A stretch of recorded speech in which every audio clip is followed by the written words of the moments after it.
Hola a todos, mi nombre es Roger Reig y este es el sexto vídeo tutorial de la serie Basic Training en Nuke. En este vídeo tutorial veremos cómo funciona el nodo de Transform para crear modificaciones en 2D. En el árbol que tenemos, en el gráfico de nodos, podemos ver cómo tenemos tres nodos de Transform que hemos utilizado conjuntamente con los nodos de Merge para realizar esta composición. En nuestro visor no vemos ninguna posibilidad de poder modificar ninguna de nuestras capas. Acordaos que solamente los nodos de Transform que estén abiertos en la pantalla de propiedades podremos ver sus on-screen controls en el visor y los podremos modificar. Por ejemplo, si hacemos un doble clic en el nodo de Transform 1 correspondiente a este logo, al hacer un doble clic se abre en el panel de propiedades la paleta del Transform 1 y podemos ver en nuestro visor los controles On-Screen Controls para este Transform 1. Ahora, mediante estos controles, podríamos modificar pues este logotipo. Si hacemos un doble clic en el Transform 2, se abre en la parte superior la paleta de propiedades para el Transform 2 y, a la vez, se abren también sus On-Screen Controls para poder modificar este logotipo. Si hacemos un doble clic en el Transform 3, que tiene el fuego, se abre la paleta de propiedades del Transform 3 y aparecen los On-Screen Controls para poder modificar, en este caso, la posición del fuego. Si minimizamos alguna de estas paletas o simplemente las cerramos, es una forma de estar seguros de que el nodo de Transform que estamos modificando con sus On-Screen Controls es el que queremos modificar, ya que tan solo aparecerán en nuestro visor los on-screen controls de los nodos que estén abiertos en nuestra paleta de propiedades. Por ejemplo, si abro el Transform 2, aparece este on-screen controls y de esta forma estoy seguro que estos on-screen controls corresponden al Transform 2. Si cierro esta paleta, desaparecen sus on-screen controls y aparecen ahora los del Transform 3.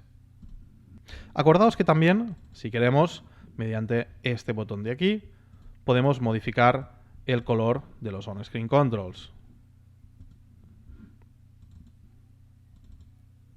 Además, en nuestro visor también existe la tecla rápida O. Si pulsamos la tecla O, se están ocultando todos los on-screen controls. En la parte superior de nuestro visor podemos ver que al pulsar la tecla O ha aparecido este mensaje Overlay Off. Lo que estamos haciendo es ocultar todos los overlays, todas las posibles marcas que tengamos en el visor, sean de trackers, de máscaras o on-screen controls, estos ayudantes del nodo Transform. Si volvemos a pulsar la tecla O, veremos como en la parte superior izquierda de nuestro visor aparece Overlay On y vuelven a aparecer todos los on-screen controls en nuestro visor. Por lo tanto, si tenemos el cursor encima de nuestro visor, podemos ocultar o hacer aparecer todos los overlays, entre ellos los on-screen controls que tengamos en el visor. Simplemente pulsando la tecla O los ocultamos o los volvemos a mostrar. El nodo de Transform se puede modificar de dos formas. De forma numérica, mediante sus controles de propiedades, o de forma gráfica, mediante sus on-screen controls. El nodo de Transform tiene un valor de posición, que lo llama el Nuke Translación, tiene un valor de rotación, de escala, de skew. Tenemos también las opciones del Motion Blur y podemos modificar cualquiera de estos valores tan solo introduciendo, por ejemplo, un número. En rotación ponemos un 25 y ya hemos añadido este nuevo valor de ángulo. Existe una forma muy ágil de poder modificar los valores en el nodo de Transform o en cualquier otro nodo donde debamos introducir un valor. Por ejemplo, si en este valor de posición de X nos ponemos el cursor delante de este valor número 2 y movemos la rueda del mouse, podemos ver cómo estamos modificando unidades. Si situamos el cursor delante de este número 9 y movemos la rueda del mouse, estamos modificando decenas. Y si ponemos el cursor al principio del valor y movemos la rueda del mouse, estamos moviendo centenas. Podéis ver cómo funciona este mecanismo. Lo mismo ocurre, pues, con el valor de rotación, por ejemplo, o con cualquier otro valor de cualquier otra propiedad. Este mecanismo de modificación de valores también funciona con los cursores del teclado. Es una opción interesante e incluso más útil que la rueda central del mouse. Podemos utilizar los cursores a la izquierda o a la derecha para desplazarnos dentro del valor, por ejemplo para seleccionar unidades, decenas o centenas. Además, podemos utilizar los cursores arriba o abajo para modificar el valor. Es una opción muy interesante y muy rápida. De esta forma podemos fácilmente modificar, por ejemplo, las decenas del valor de posición de X simplemente con los cursores de nuestro teclado. Otra posibilidad de modificar el nodo de transform es mediante sus on-screen controls. Vamos a ampliar un poco nuestro visor. Los on-screen controls del nodo de transform nos permiten varias cosas. Primero, posicionar nuestra imagen arrastrando los controles desde el centro. De esta forma podemos situar nuestra imagen donde queramos. Con la barra horizontal de los on-screen controls podemos modificar la rotación. Podemos modificar el skew mediante la barra vertical. Podemos modificar el escalado sin mantener la proporción arrastrando los puntos alrededor del círculo. Por ejemplo, uno de estos en vertical. Podemos modificar el escalado proporcionalmente arrastrando el círculo.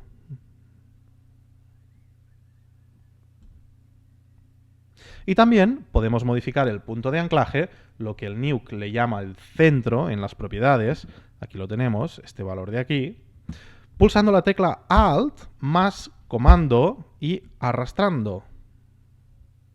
En el caso de un PC sería Alt más control y arrastrar.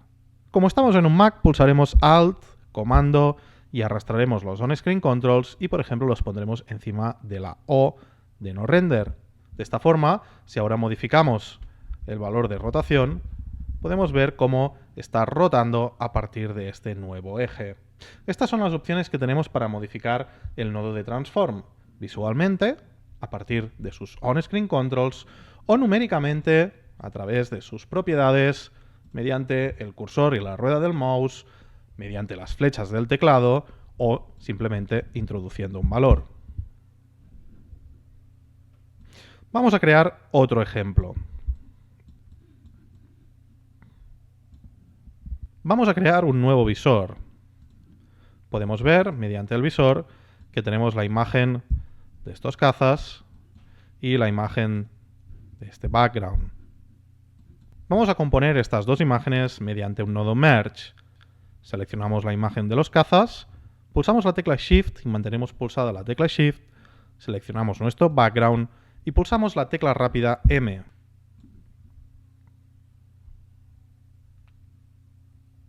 De esta forma estamos conectando la primera imagen seleccionada con la entrada A del Merge y la segunda imagen seleccionada con la entrada B de este nodo Merge.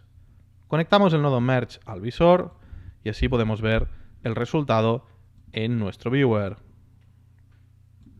Si queremos mover, por ejemplo, desplazar estos cazas, podemos seleccionar el nodo de lectura y con el tabulador acceder al buscador y crear un nodo de transform.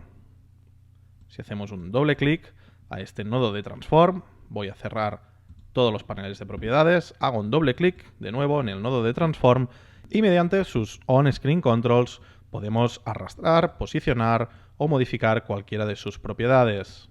Una propiedad que no hemos visto cómo funciona del nodo de transform es el motion blur. Para ver cómo funciona el motion blur debemos crear una pequeña animación. Vamos a crear una pequeña animación de posición. En este caso, vamos a hacerlo en el valor de translación del nodo de transform que hemos creado para estos cazas.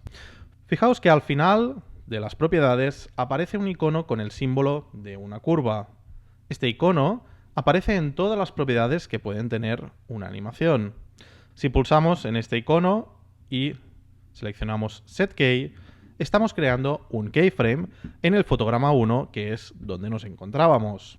Al crear un keyframe, en el frame 1 ha aparecido un símbolo de color azul marcando que acabamos de crear un keyframe en el fotograma 1. Ahora voy a mover la barra de tiempo hasta, por ejemplo, el fotograma 25. Y en este punto tan solo debo desplazar los cazas a un nuevo valor de posición. Podéis ver cómo en el fotograma número 25 ha aparecido una nueva marca indicándonos que hemos creado un nuevo keyframe. Vamos a asignar ahora una área de trabajo, por ejemplo, del 1 al 30. Acordaos que podemos modificar nuestra área de trabajo, nuestro frame range, numéricamente, introduciendo un valor, clicando en este icono e introduciendo un valor numérico, o bien arrastrando estas marcas rojas manteniendo pulsada la tecla comando o control en un PC. Por ejemplo, podemos modificar el frame range gráficamente simplemente manteniendo pulsada la tecla comando y arrastrando el out o el in de este frame range. Cuando ahora hago un play, podemos ver cómo está calculando con esta barra verde los 30 fotogramas de nuestro frame range para poder reproducirlos a tiempo real. Ya tenemos aquí la previsualización de esta animación de posición. Vamos a conectar el motion blur. Por ejemplo, le vamos a dar un cierto valor. Aquí lo tenemos. Y si nos movemos encima del timeline, ampliamos un poco la imagen, podemos ver cómo el motion blur ya está afectando. Tenemos este desenfoque de movimiento. Si hacemos un previo, podemos ver cómo está funcionando el motion blur. Si queremos, podemos aumentar el tiempo de obturación de esta supuesta cámara, que sería nuestro visor. Y de esta forma estamos exagerando mucho más el motion blur que queremos conseguir. Aquí lo tenemos. Importante que sepáis que para cada modificación 2D que hagamos mediante un nodo de transform, podremos ajustar manualmente, para esa transformación en concreto, su nivel de motion blur. Muy interesante. Con la combinación de los nodos de merge y de transform, nos permiten empezar a trabajar un poco con la composición en el Nuke. Esto ha sido todo en este vídeo tutorial. Esperamos que os haya gustado y os esperamos en nuevas entregas en norrender.com. Muchas gracias.